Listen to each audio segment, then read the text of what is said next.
O universalismo crístico ele se alicerça em 3 princípios básicos, essa metodologia de entendimento espiritual. O primeiro é a única verdade absoluta que nós possuímos, a única verdade incontestável, que significa, que se chama, amar ao seu próximo como a si mesmo, porque todas as religiões pregam esse ensinamento. Isso é uma verdade que nenhuma religião pode contestar, e se estiver fora disso, não vem de Deus. E buscando cultivar as virtudes morais de forma verdadeira e incondicional. Por que isso?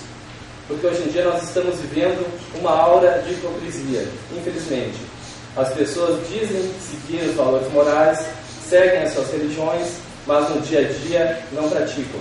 Terminam se escravizando pela luta do dia a dia, pela briga por cada vez mais conquistas, e muitas vezes está pisando na cabeça de seu semelhante e diz que ama seu próximo. Então vamos provocar reflexão. Religião que não provoca reflexão, busca espiritual que não provoca reflexão, não nos leva a lugar algum. O segundo desses 3 alicerces é a crença na reencarnação do espírito e do karma. Isso nós entendemos como uma verdade relativa, porque diversas religiões cristãs não a aceitam, somente as orientais. E quem somos nós para dizer que isso é uma verdade absoluta? Temos provas incontestáveis disso? A ciência já nos documentou, já nos comprovou a reencarnação do espírito e do karma? Ainda não. Estamos chegando próximos disso. Enquanto nós tivermos esse atestado definitivo, científico, ainda nós temos que estabelecer isso como uma crença espírita, como uma crença também dos povos orientais. Mas sabemos que sem esses princípios não existe justiça divina.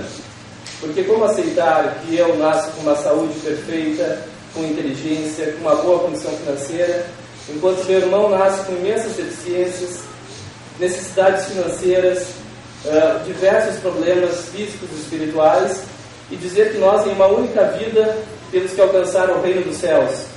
É como colocar um corredor, uma prova de 100 metros rasos, colocando um em condições perfeitas a 10 metros da chegada e outro com imensas dificuldades a 100 metros da chegada. Onde estaria a justiça de Deus, a sabedoria suprema, se assim fosse? Somente através do entendimento da reencarnação e do karma é que podemos compreender a sabedoria e a justiça divina. Mas isso são assuntos para debates, e para nós espíritas é um tema tranquilo. Mas quando formos debater isso com as outras religiões, claro que não podemos impor as nossas ideias. E o terceiro princípio seria a busca incessante pela sabedoria espiritual aliada ao progresso científico da humanidade e filosófico, com o objetivo de promover a evolução integral da humanidade. Como falávamos anteriormente, uma humanidade excessivamente materialista termina se escravizando a valores que terminam nos levando a um caos social, a um desequilíbrio na organização do mundo. A partir do momento que a humanidade começar a ver todos os aspectos da vida humana com uma visão espiritual, nós teremos avanços em todas as áreas. Inclusive, nós descobriremos energias motoras limpas e muito mais baratas do que combustíveis fósseis como o petróleo. Infelizmente, as pesquisas humanas são extremamente baseadas nos 5 sentidos físicos, na matéria física.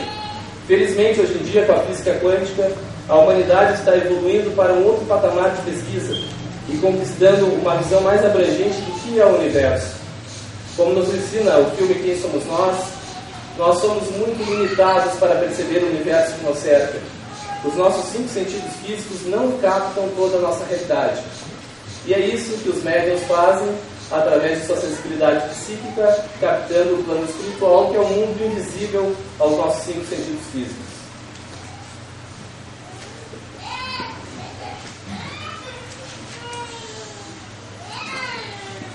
Um novo modelo de compreensão espiritual deve ser liberto. As religiões, por um grande tempo, nos escravizaram a dogmas, e já não podemos mais aceitar isso, e as novas gerações não aceitarão. Os nossos filhos, nós já percebemos que têm uma visão mais abrangente e liberta das coisas. Eles não vão aceitar porque foi assim que Deus quis, ou é assim porque Deus fez. Eu não sei porquê, mas a religião diz que está escrito assim lá no livro sagrado. Os livros sagrados foram escritos por homens que tinham o seu entendimento naquela época, a sua percepção. Se passaram já 2, 3 mil anos da escritura desses livros. A mensagem dos avatares foi pura e cristalina, mas aqueles que a reproduziram conforme o entendimento da época. Por isso temos que pesquisar, avançar, assim como Allan Kardec nos ensinou. Ou seja, todos poderão trazer novas teses, novas formas de compreender a espiritualidade, e isso deverá ser debatido, analisado, para ver se tem coerência, bom senso e lógica.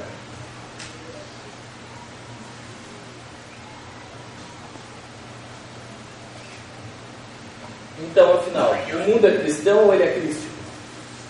Na verdade, a tarefa do Cristo já foi cumprida na Terra.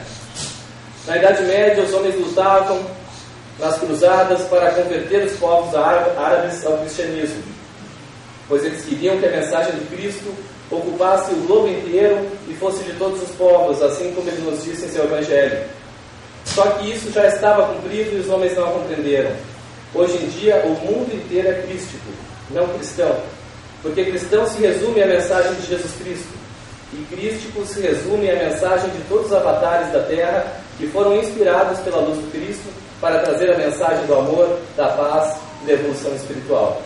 Ou seja, não devemos impor as nossas religiões, porque na verdade elas são somente instrumentos que nos levam à compreensão de Deus. Elas são somente meios adequados a cada cultura e a cada época, como nós falamos anteriormente. A verdade se resume ao cristianismo, ou apenas ao espiritismo? Essa é a nossa religião, essa é a nossa forma de ver o mundo espiritual, que estamos mais afinizados e que reconhecemos como mais aptas para a nossa compreensão. Mas nós temos que analisar o microcosmo, a nossa própria religião, e o macrocosmo, que é a religião universal, respeitando os nossos semelhantes e a sabedoria das demais religiões, procurando então trazer esses irmãos para junto de nós, para que juntos possamos construir uma nova visão liberta de dogmas e de crenças que podem já estar ultrapassadas. A mensagem do amor vencerá no mundo, mas jamais com uma única face. Somos espíritos em estágio de evolução diferentes, e é por isso que as religiões, assim como estão, elas cumprem o seu papel. A religião protestante, a religião católica, a religião luterana, a Umbanda, o Espiritismo, o Budismo, o Hinduísmo, os evangélicos, todos estão dentro de uma construção correta, de acordo com a compreensão e a necessidade de evolução de cada um.